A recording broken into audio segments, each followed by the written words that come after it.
Hello, I'm Graham. Welcome back to Man vs Film. This is going to be a top 10 of movies that you can watch right now on Amazon Prime US for the month of November 2018.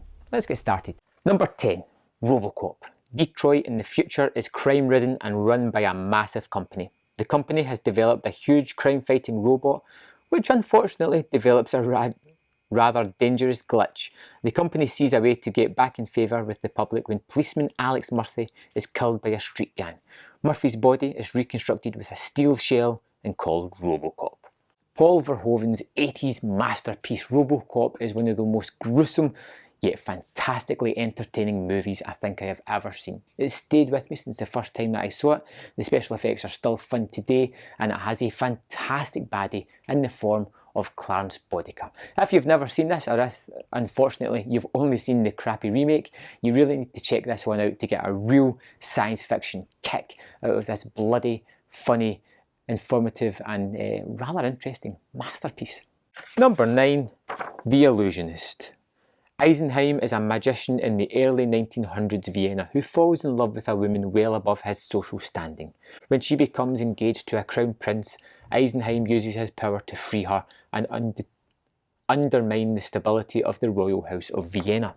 Edward Norton gives a fantastic performance as Eisenheim, this magician, this illusionist who does some fantastic tricks throughout this movie, and it's a story. It's a small story. It's all about Eisenheim and his love, and him trying to reconnect and free her from this tyrannical man who currently has her. There is a great performance from Paul Giamatti as well, and I constantly go back to The Illusionist as a movie that I deeply, deeply love, and every time I watch it, I fall more and more in love with it, and I really want to recommend it because it seemed to get lost. The Prestige and The Illusionist came out at the same time, and for some reason, people felt that they had to choose or battle between these two movies, which are very different. And I love them both, but The Illusionist for me just holds a special place, and it's one that I really want you to check out. Number 8, Bad Samaritan. A pair of burglars stumble upon a woman being held captive in a home they intend to rob, and then becomes a mind game between one of the burglars and this serial killer that has the woman held captive. David Tennant is fantastic as the bad guy in this movie. I think it's a movie that we've kind of seen done before, and it follows a lot of the similar beats of what we've seen done before, but it's still interesting thanks to the actors that are here. David Tennant as the bad guy who knows he's been figured out, but is having so much fun toying with this burglar, ruining his life, making everybody distrust him as he's trying to make everybody aware of who this person is fun to watch. And it's one of those 90-minute thrillers that you can just throw on, switch off the brain, enjoy, and never really think about it ever again. Number 7, Child's Play. When Charles Lee Ray needs to get a quick escape from cop Mike Norris, he takes his soul and buries it into playful, seemingly good guy doll Chucky.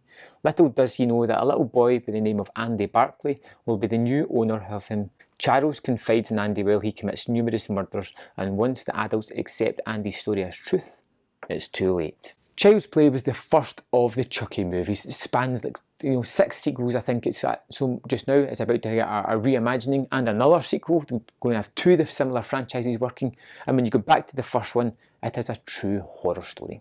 Written by Tom Holland, the guy who did so many fantastic 80s horror movies, this is a movie that isn't as playful as the rest of them. It has a deep underlining sort of threat and atmosphere going on here. It has this sort of spooky little doll that you're not sure whether Andy is really hearing it talk or whether it's all in his head, and it plays with that for a little bit, and it's just so much fun, so much atmosphere, and it's good to go back to the first one every now and again before the series got a little bit sillier. Number 6, Hot Tub Time Machine. A malfunctioning time machine at a ski resort takes a man back to 1986 with his 2 friends and nephew, where they must relive a fateful night and not change anything to make sure the nephew is born. Hot Tub Time Machine was a real surprise when I saw it. Fantastic movie starring John Cusack about a man who's transported back to the 80s and has to go through all the things that he thought were fantastic. He's at a troublesome spot in his life, and this is a sort of fond memory for him. But going back there, he realises just how he can fix things. It's a little bit like It's a Wonderful Life, twisted a lot. It's very funny, it's very drenched in 80s, if you know that time period at all, it's very much like that.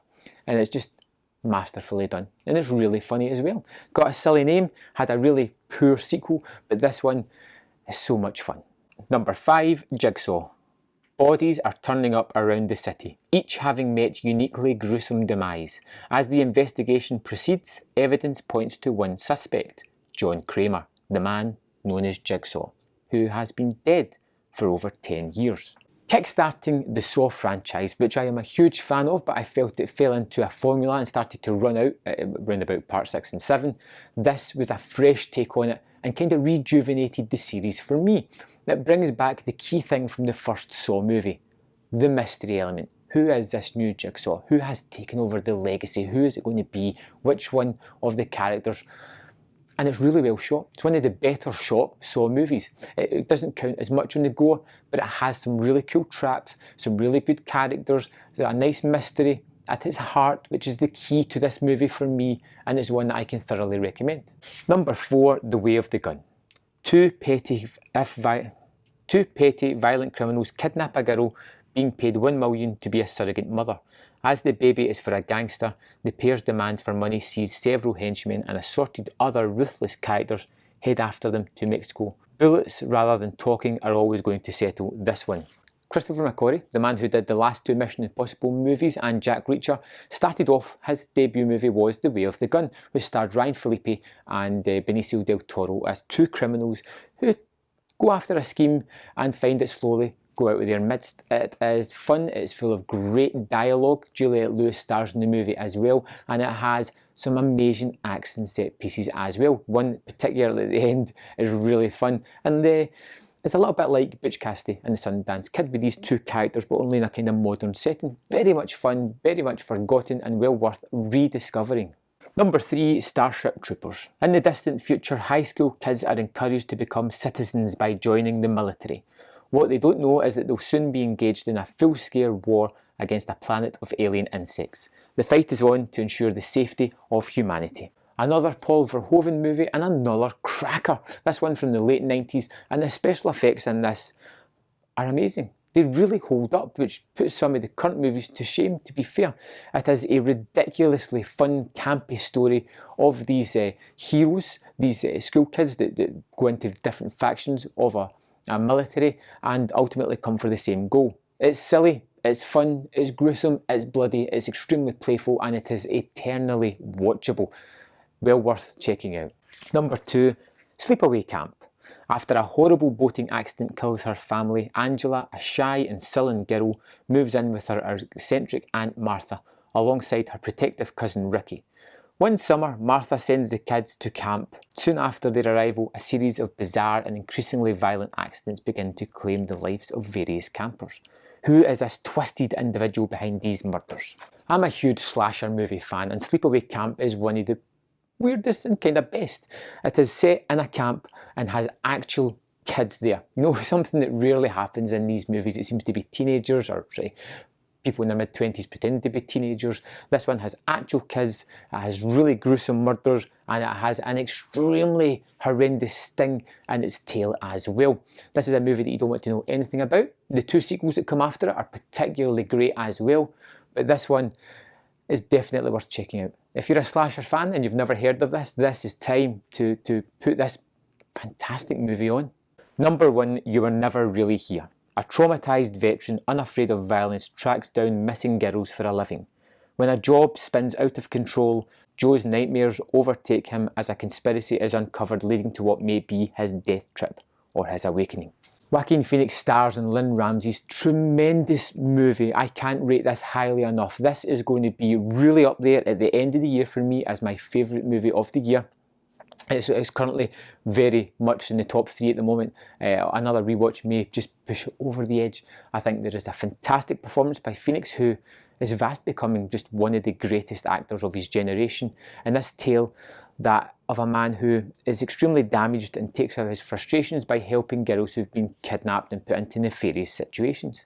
This one is all about his attachment with a girl who has went through some traumatic experience herself, and he is dealing with his own things while trying to help her at the same time. It's kind of quiet, it's a stoic hero, anti-hero, it's violent in moments, and it has a really dark story at its heart.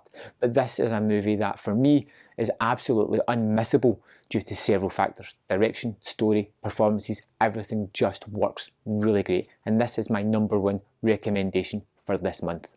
There we have it, the top 10 movies you can watch right now on Amazon Prime US for the month of November 2018. I hope you find something there that you enjoy, and if you have anything to recommend to me, let me know in the comment box and I'll make sure I'll check it out.